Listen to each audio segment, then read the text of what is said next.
India is bidding to become only the fourth country to execute a controlled landing on the moon with the successful launch Friday of its Chandrayan-3 mission.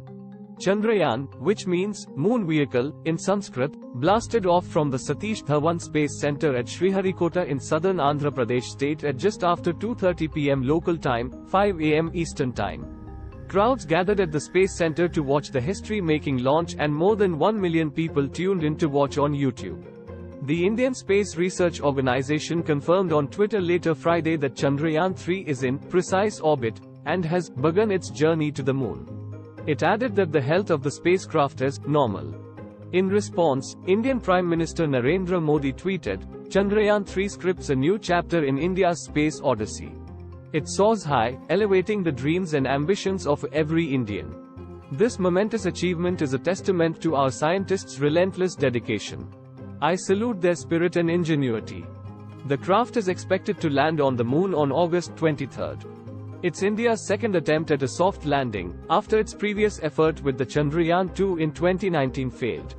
Its first lunar probe, the Chandrayaan-1, orbited the moon and was then deliberately crash-landed onto the lunar surface in 2008.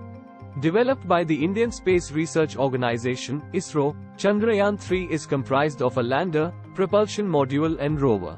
Its aim is to safely land on the lunar surface, collect data and conduct a series of scientific experiments to learn more about the moon's composition.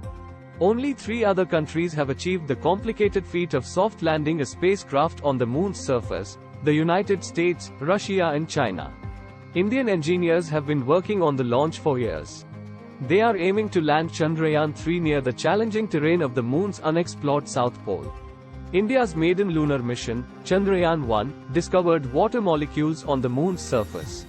11 years later, the Chandrayaan-2 successfully entered lunar orbit, but its rover crash-landed on the moon's surface.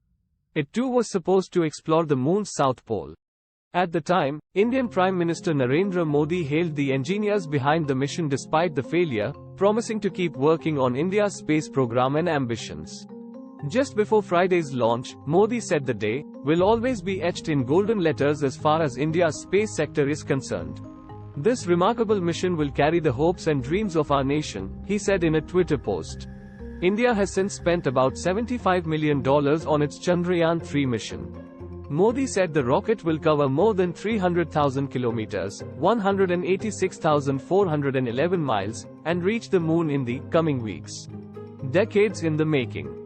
India's space program dates back more than 6 decades, to when it was a newly independent republic and a deeply poor country reeling from a bloody partition. When it launched its first rocket into space in 1963, the country was no match for the ambitions of the US and the former Soviet Union, which were way ahead in the space race.